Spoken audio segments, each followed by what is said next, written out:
Bokaro steel plant के विस्थापितों के हक के लिए संघर्ष करने वाले 13 संगठनों ने रविवार को अग्रसेन भवन में नवनिर्वाचित सांसद ठुल्लू महतो के लिए अभिनंदन समारोह का आयोजन करके भव्य स्वागत किया। सांसद ठुल्लू महतो ने अभिनंदन समारोह में उपस्थित विस्थापितों और जो कार्यक्रम में नहीं पहुंच पाए उन सभी विस्थापितों को समर्थन में मतदान करने के लिए आभार प्रकट किया। कहा कि बोकारो के मतदाताओं ने हमें 1,67,000 मत देकर ऋणी बना दिया। इसका एहसान उतारने के लिए कोई भी त्याग के लिए हमेशा तैयार है। जहां तक विस्थापितों की बात है, हमने आपके दर्द और शोषण को लंबे समय से सुन रखा था। आज विस्तृत रूप से समझने का मौका मिला। आपके सर्वस्व न्यौछावर से पूरा देश महक रहा है। आप विस्थापितों को विश्वास दिलाता हूं कि एकजुटता बनाए रखें। आपके हर एक वाजिब मांगों को हासिल करने के लिए कोई कोताही नहीं बरती जाएगी। जो भी लिखित मौखिक समझौते हुए हैं उसे हासिल किया जाएगा।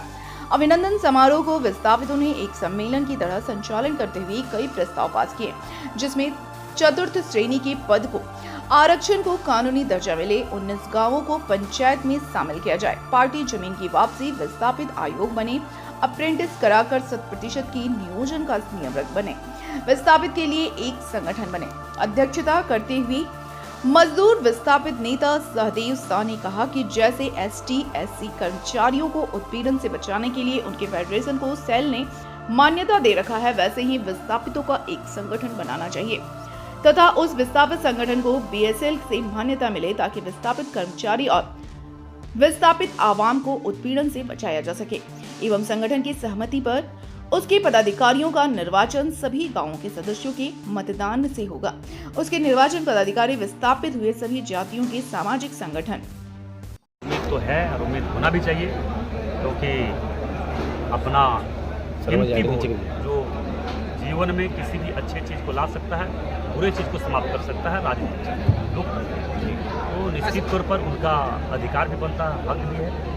मैं प्रयास जरूर करूंगा इन लोगों का जो भी डिमांड है, जो मांग है बहुत लंबे समय से, उनको निदान करने के लिए BSL प्रबंधन से भी बैठकर बात करेंगे, मंत्री से, विभागीय मंत्री से बैठकर बात करेंगे, सरकार, केंद्र सरकार से बैठकर बात करेंगे और समस्या का निदान भी करेंगे। मगर राज्य सरकार को दायित्व तो है, उसे करना चाहिए ना, और उसका तो कोई अता पता नहीं, कोई लिखा जोखा नहीं।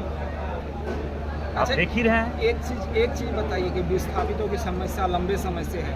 न CSR के फंड से विस्थापित क्षेत्रों में विकास होता है, न यहाँ के हॉस्पिटल में विस्थापितों का इलाज होता है, न उनके बच्चों को जो यहाँ शिक्षा दिया जाता है।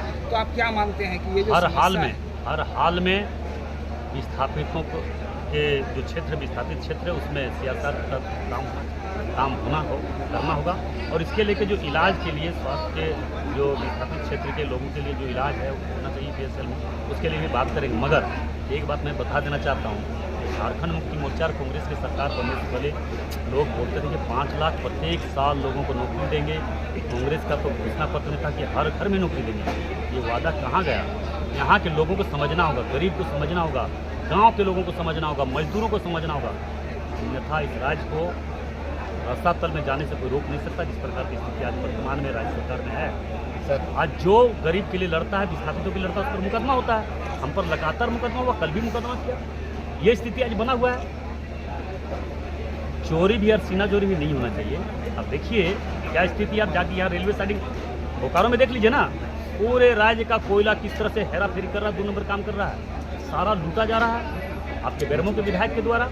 मगर सरकार का कोई पहल नहीं, लूटने दो। इसलिए इसका बहुत दुख व्यक्त करते हुए राज्य के तमाम 1.5 करोड़ जनता से अपील करना चाहेंगे, आने वाला समय अपना हक और अधिकार के बात करने वाले, अपने लोगों को रोजगार देने वाले, शासन देने वाले, वैसे सरकार की चुनने की जरूरत है। क्योंकि मैं दावे के साथ कह सकता हूँ कि जब यहाँ पे हमारी सरकार थी तो लगातार इस पूरे झारखंड प्रदेश में जिस प्रकार से रोड, पुल, पुलिया, उग्रवाद, आतंकवाद समाप्त हुआ, विकास आगे बढ़ा, फिर आगे बढ़ेगा।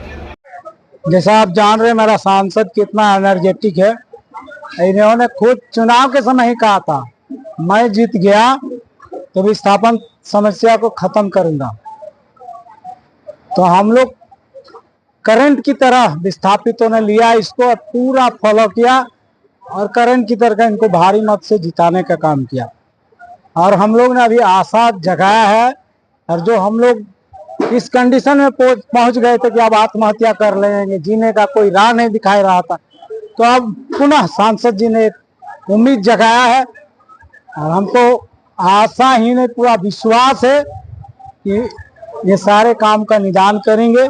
इनको मैंने अभी बताया है, वो अभी DIDC लेवल पर वार्ता भी कराएंगे और हम लोग को केंद्रीय मंत्री के पास ले भी चलेंगे एक टीम को। आपको सारे विस्थापित एक मंच पे हो के अभी तक आपने देखा होगा विस्थापित संदीप पवार जब 2016 में नहर काटा था, उस समय देखा था मैं सारे संगठन को एक कर दिया था, एका दुक्का छोड़ के, जिनकी निजी स्वार्थ